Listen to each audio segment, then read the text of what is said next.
সাভারে ৬ জনকে পৈশাচিকভাবে হত্যার ঘটনায় গ্রেফতার হওয়া সিরিয়াল কিলার সম্রাটকে ঘিরে চাঞ্চল্যকর সব তথ্য সামনে এসেছে। ভবঘুরে নারীদের টার্গেট করেই একের পর এক হত্যাকাণ্ড ঘটিয়েছে সবুজ ওরফে সম্রাট।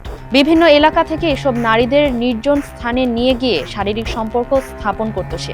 পরে ওই নারীরা অন্য কারো সঙ্গে সম্পর্ক করলেই তাদের নীরবে খুন করে ফেলত। সম্রাট পাগল নন, অতিরিক্ত নেশার কারণে তিনি কিছুটা মানসিক বিকারগ্রস্ত হয়ে পড়েছিলেন।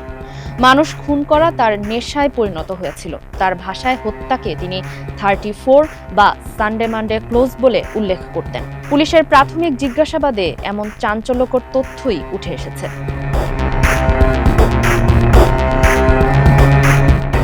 আইন শৃঙ্খলা বাহিনীকে দেয়া কিলার সম্রাটের তথ্য মতে সর্বশেষ ঘটনায় তানিয়া ওরফে সোনিয়া নামের এক ভবঘুরে তরুণীকে কয়েকদিন ধরে পৌর কমিউনিটি সেন্টারে আটকে রাখে।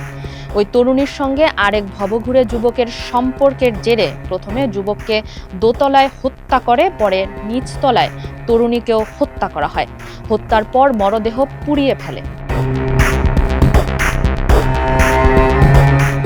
গত কয়েক বছর ধরে সম্রাট সাভার মডেল থানার আশপাশ, উপজেলা স্বাস্থ্য কমপ্লেক্স, সাব রেজিস্ট্রি অফিস এলাকা, পৌর কমিউনিটি সেন্টার ও পাকিজার মোড়ে ঘোরাফেরা করত এবং সেখানেই রাত কাটাত।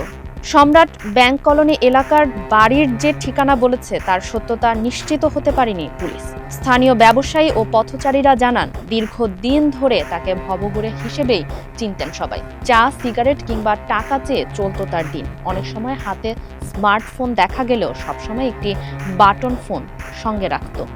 অপরিচ্ছন্ন বেশভূষা ও উচ্চ স্বরে গালাগাল ছিল তার স্বভাব। এদিকে ৬টি হত্যার ঘটনা বিশ্লেষণ করে পুলিশ দাবি করে আসামি সম্রাট নিঃসন্দেহে মানসিক ভারসাম্যহীন বা সাইকোপ্যাথিক কিলার।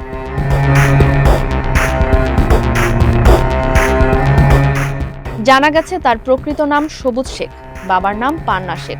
৩ ভাই ও ৪ বোনের পরিবারে তিনি দ্বিতীয় সন্তান। সবুজের জন্মস্থান ও পৈতৃক বাড়ি মুন্সিগঞ্জের লৌহজং থানার মোসামান্দা গ্রামে।